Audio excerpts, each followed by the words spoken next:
Herkese salamlar. Bugün yine Salma rubrikasındayıq. Gördüğünüz gibi bugün divanda yerleşmişim, rahatam. Işığın biraz tünd olduğuna göre, qaranlıq olduğuna göre üzr istəyirəm. Amma bu dəfə şərait belə gətirdi. Gəlin keçək məktublarımıza. Bugün iki yeni məktubla qarşınızdayım və başlayaq. Salam Aygün xanım. İlk önce bu rubrikanı yarattığınız için size teşekkür ederim. Çok uzun yazmadan mövzuya keçmək istəyirəm. Mən bir ara sizin seanslara gəlirdim. Münasibətlərlə bağlı 6-8 seansımız olub. Səhv xatırlamıramsam. Qısqanc və davalı münasibətim var idi. Amma bunu sizə də demişdim ki, münasibətin xoş anları da var idi. 2 il keçib biz ayrılmışıq. Və mənim həyatımda normal münasibətim olmur. Gah ağlım, fikrim qalır onun yanında, gah da qarşıma çıxanlarla yaranmır normal münasibət. Mənə maraqsız gəlir. Ətrafımda çox sayda boşanan, düz gəlmə münasibətlər olur. Bunları da görüb soyuram münasibətlərdən. Ümumiyyətlə, donub qalmışam biraz. Bilmirəm hara gedim, nə edim, yolum nədir. Hərdən tək özümə mənə xoş olur. Hərdən isə münasibətim olsun istəyirəm. Sözün açığı qarşıma çıxan insanlar da artıq azalıb. Bu vəziyyətdən baş aça bilmirəm. Ona görə sizə yazdım. Uzun oldu amma öncədən çox sağ olun. Əlbəttə ki, bu xanımı mən xatırlayıram. Məncə ən azı biz sizinlə 2 ildir işləməmişik. Çünki siz burada yazısı 2 ildir ayrılmışsınız və biz sizinlə işləyəndə siz yəni ayrılmalı, barışalmalı belə bir münasibətdə idi xanım və hələ də bərabər idiniz. Və sizi xatırlayıram, əlbəttə ki, mən işlədiyim bütün xanımları çox gözəl xatırlayıram və danışdığımız sözləri də, mövzuları da. Baxın, burada siz qeyd edirsiniz ki, ən sonunda ki, mən donub qalmışam, bilmirəm hara gedim, nə edim, yolum nədir. Mən yanlış xatırlamıramsa, bu sizin əslində, sadəcə bu xanımın simasında danışacağım, amma bu çox insana aiddir əslində. Bu tipi məktubu çox insan yaza bilər. Bu sizin ümumi halınızdır. Bu donmuşluq, məqsədsizlik, anlamamağınız, kiməm, nəyəm, hara gedim, hara getmək istəyirəm, yönüm nədir və bu halınız direkt olaraq yaşadığınız münasibətlərə və yaşamaq istədiyiniz münasibətlərinə yansıdır. İndi deyəcəm necə. Ümumiyyətlə bizim halımız insan ikən nədirsə, yəni biz kimiksə, özümüzü necə birisi kimi tanıyırıqsa, adətən bu haldan gələrək biz kiminləsə münasibət qururuq. Nə demək istəyirəm? Məsələn, əgər mən daha şuurluyamsam, mənim münasibətim daha yüksək keyfiyyətli olacaq. Daha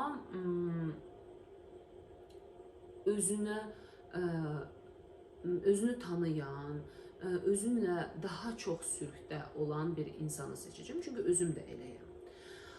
Amma əgər mənim özəlliklə özümlə bağlı olan hissiyatım ki, mən donmuşam. Donmuş insan necədir?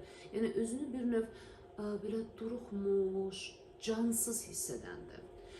Belə halınız olanda isə, keçəm indi sizə, siz əlbəttə ki, o ilk münasibətlərinizdə mən düşünürəm ki, ona görə ilişib qalmışdınız, uzun müddət get-gəlli idi. Çünki biz davalı və qısqanc münasibət deyəndə ilk ağlınıza nə gəlir? Uf, belə adrenalin tavan. Biz o davaların içində bir tərəfdən emosional çox yorulsaq da, amma o birisi tərəfdən özümüzü çox canlı hiss edirik. Qan qaynayır, emosiyalar fırtına kimi. Və bir növ bu cür hallar sonra duruxur əlbəttə ki. Barışırsan, ayrılırsan, barışırsan, dava edirsən, yenə ayrılırsan, barışırsan. Və bu bir növ insanda o eşitdiyiniz bəlkə də o yelləncəkləri yaradır. Harda ki, gah istəyirəm, gah istəmirəm, gah soyuq, gah isti, gah dalaşdım, gah barışdım. Və psixika buna bir narkotik kimi öyrəşir. Özellikle de dediğim gibi eğer insan her tekemin yolda bir növ ilişib qalıb, donuxmuş haldadır, o özünü sadece onda canlı hiss edir. Çünkü bu tip münasibətdə olur, harda ki qarşı cins onu bir növ emosional yerləncəkdə yerləndirir. Mən üzr istəyirəm. Burada birazca ümid edirəm bu səs mane olmur. Qızımın mikrofonudur, kamerası. Ona görə məncə siz deyirsiniz ki, normal münasibətim olmur, normal münasibət istəyirəm. Mən sual yaranır məndə ki, siz anlayırsınızmı ki, sizin üçün normal münasibət nədir? Məsəl üçün deyirsiniz ki, qarşıma çıxan insanlarla maraqsızdır mənə, belə bir şey demişdiniz. Maraqsız, mənə maraqsız gəlir. Məncə sizə, yəni əlbəttə ki, dəqiq deyə bilmərəm, iddia da etmirəm. Çünki mən bilmirəm ondan sonra sizin nə cür münasibətiniz olub. Siz nəyi nəzərdə tutursunuz, normal və ya maraqsız. Amma məncə, bütün məktubu nəzərə alaraq onu deyə bilərəm ki, sizə maraqsız gələn münasibətlər məhz bu emosional olaraq sakit olanlardır. Və o emosional durum sizə bəlkə də yad gəlir. Çünki o sizi tərpətmir, o yatmır, canlı hiss etmir. Siz zaten elbəttə biraz duruxmuş və ölü kimisiniz. Yəni pis mənada anlamayın, amma donmuş hal necə olur da, sanki insan özünü belə həyatdaymış kimi hiss etmir, mən varam hiss etmir. Və qarşınızdakı insanlar sizi yellətmirsə emosional olaraq, onlar sizə artıq maraqsız gəlməyə başlayır. Çünki sizin marağınız ümumiyyətlə həyata qarşı yoxdur. Özünüzə yoxdur, həyata qarşı yoxdur, insanlara qarşı yoxdur, dünyaya qarşı yoxdur. Və ən azından o birisi oğlanla, hansı ki sizinlə bəzi bir maraqlı söhbətləriniz də ola bilərdi, o sizi vadar edirdi bir şeyləri düşünmək, nələrinizə üzərində müzakirələr etmək və eyni zamanda yerlədirdi sizi emosional olaraq.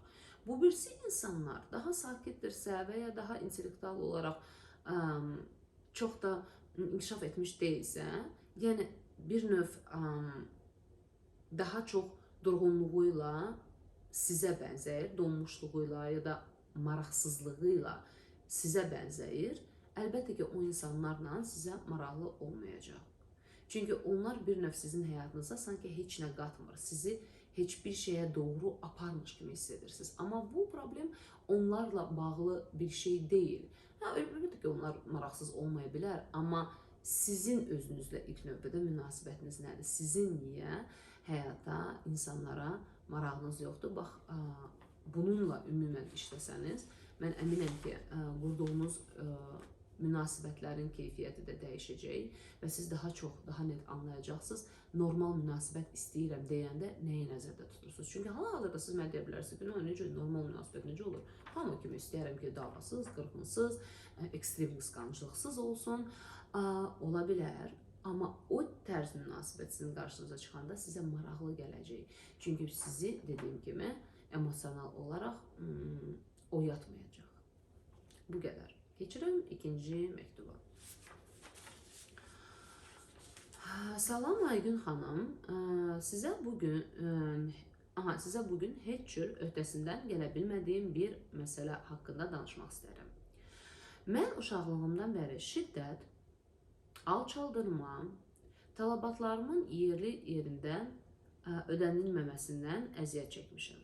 Qurban rolundan çıxmışam. O özü çox pis həyat yaşayıb və analıq görməyib və göstərməyib. Amma məsələ budur ki, mən evli olduğum və 2 uşaq anası olduğuma baxmayaraq, psixoloji şiddətə və ana kimi mənə dəstək olmamağa davam edir. Mən həmişə belə şeylərə görə aylarla küslü qalıram. İndi də danışmıram. Amma içimdə narahatam və bunun bir həlli olmalıdır. Təşəkkürlər.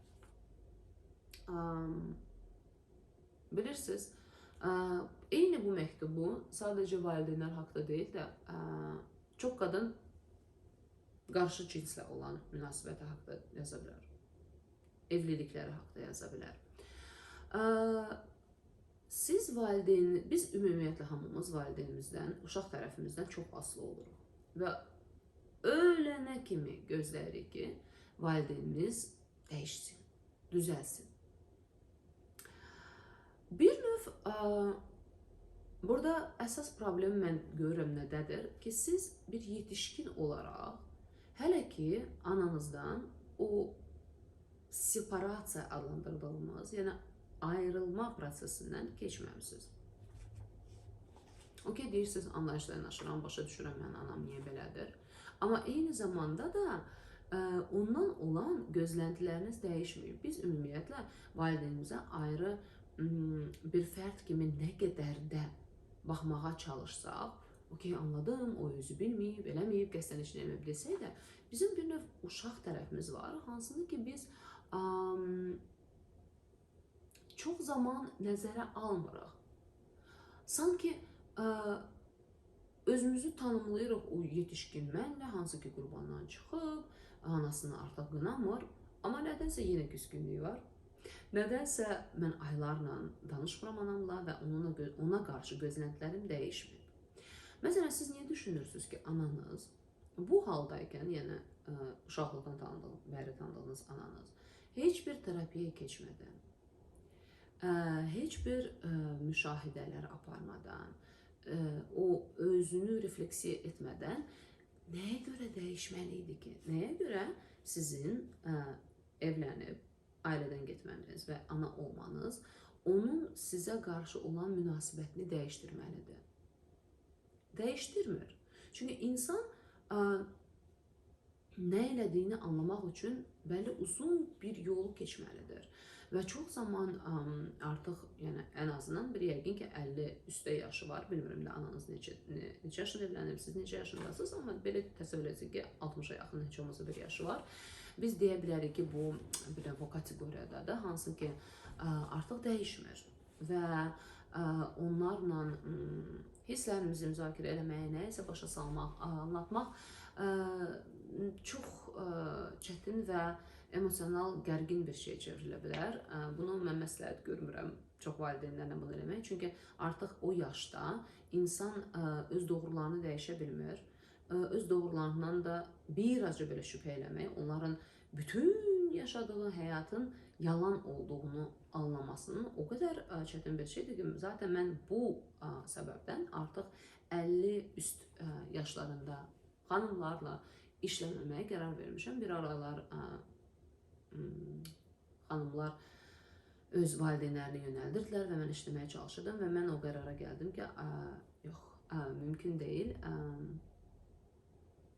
Ona görə vazgeçdim. Yenə sizə qayıtdıqda isə siz hələ də valideyninizlə, ananızla sərhədlərinizi qorumağa öyrənməmisiniz. Çünki uşaq tərəfinizdən siz hələ də gözləyirsiniz ki, o sizin xəyallarınızdakı təsəvvür etdiyiniz bir ana olacaq. Və sanki siz fiziki olaraq bir növ evdən ayrıldığınıza görə sizə elə gəlir ki, siz emosional separasiyanı da onunla keçmişsiniz. Amma bu elə deyil. Uşaq tərəfinizdən siz gözləyirsiniz ki, bir nədənsə, necəsə bu öz-özünə ananız indi dəyişəcək və sizə qarşı olan münasibəti fərqli olacaq. Bilirsiniz, bizə həyatda qəbul etməyin ən çətin şeylərindən biri odur ki, bizim valideynlərimiz dəyişməyəcək. Çox az 50 üstə gəl insanlar var o yaşlarda, hansı ki özünü işləyir və dönüşməyə çalışır. Və bunu edən insanlar uşaqlar üçün etmir, özü üçün edir ilk növbədə. Amma biz uşaq olaraq elə hey gözləyirik və gözləyirik. Və mən burada buna diqqət edərdim. Nəyə görə mən hələ də artıq öz ailəmə sahib olduğuma baxmayaraq emosional separasiyanı anamla keçməmişəm. Sizin üçün çox çətindir anlamaq, qəbul eləmək. Çünki bunu qəbul eləmək bir növ o deməkdir ki, mən heç vaxt istədiyim anaya sahib olmayacağım. Bu mövzu, buna oxşar bir mövzuya mən irəlidəki həftədə çox güman ki bir video vasitəsilə daha geniş danışacağım. Amma sizin üzüntünüzü anlayıram və